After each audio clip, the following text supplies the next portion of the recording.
गांधी की भारत जोड़ो यात्रा के बाद तेलंगाना में उसी वक्त से एक माहौल बन गया था। केसीआर के 10 साल की हुकूमत के खिलाफ अवाम में गुस्सा है, इसमें कोई दो राय नहीं। और यही वजह है कि राहुल गांधी जी लगातार तेलंगाना में वक्त दे रहे हैं और पूरे दावे के साथ ये कह रहे हैं कि हम तेलंगाना में हुकूमत बनाने जा रहे हैं। और आप 3 दिसंबर को देखिएगा कि तेलंगाना कांग्रेस की झोली में होगा। इस बात से हर कोई मुत्तफिक होगा कि जो 4 स्टेट के इलेक्शन है, स्पेशली मध्य प्रदेश, छत्तीसगढ़, तेलंगाना और राजस्थान, ये 2024 का सेमीफाइनल है। सिर्फ तेलंगाना का इलेक्शन नहीं, ये चारों स्टेट, स्पेशली मध्य प्रदेश में सरकार बन रही है, सारे सर्वे कह रहे हैं। छत्तीसगढ़ में सरकार रिपीट हो रही है, सारे सर्वे कह रहे हैं। तेलंगाना एक बहुत अहम स्टेट है क्योंकि इसी स्टेट से सेकुलर फोर्सेस के वोटों के बंटवारे की एक साजिश भी की गई हो। थर्ड फ्रंट खड़ा करेंगे, नरेंद्र मोदी जी को फायदा पहुंचाने की सारी कोशिशों का आगाज यहां से करने की कोशिश की गई, लेकिन वो परवान नहीं चढ़ सकी। थर्ड फ्रंट जैसा कुछ बन नहीं सका और आखिरकार केसीआर साहब को बैकफुट पे जाना पड़ा। केसीआर साहब और नरेंद्र मोदी जी का रिश्ता बहुत अच्छा है, ये पूरा देश जानता है और वक्त वक्त पर नरेंद्र मोदी जी इसे जाहिर भी करते रहते हैं। उन्होंने इसी तेलंगाना में स्टेटमेंट दिया कि केसीआर अपने बेटे को चीफ मिनिस्टर बनाने के लिए मेरे पास तक आए थे और केसीआर साहब इसको एक्सेप्ट भी कर रहे हैं एक तरह से।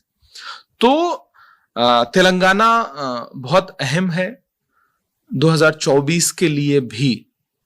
हम इसीलिए आवाम से कह रहे हैं कि हमें दीजिए तेलंगाना, क्योंकि हम 24 में आपको दिल्ली देंगे। सिर्फ कांग्रेस नहीं मानती, मुल्क का एक एक जागरूक जो वोटर है, जो शहरी है, वो मानता है कि मजलिस उस साजिश का बड़ा हिस्सा है। आप देख लीजिए कि वो राजा सिंह के खिलाफ कैंडिडेट नहीं देते, लेकिन वो राजस्थान में जाकर के वो रफीक खान के खिलाफ, वो अमीन कागजी के खिलाफ, वो शाले मोहम्मद के खिलाफ, वो जाहिदा खान के खिलाफ, वो सबके खिलाफ जाकर के वहां कैंडिडेट देंगे।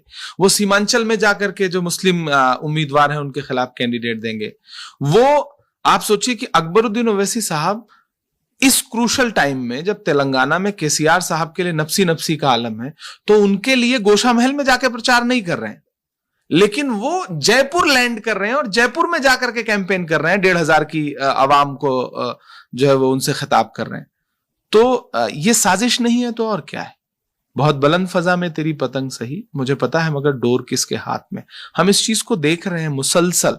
उत्तर प्रदेश के तमाम असेंबली ऐसी हैं जो पिछले इलेक्शंस गुजरे।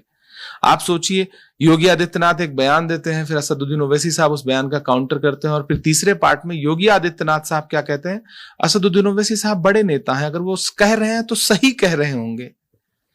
ये सब एक नूरा कुश्ती जैसा नहीं है, ये सब एक प्लान नहीं है, स्क्रिप्टेड नहीं है।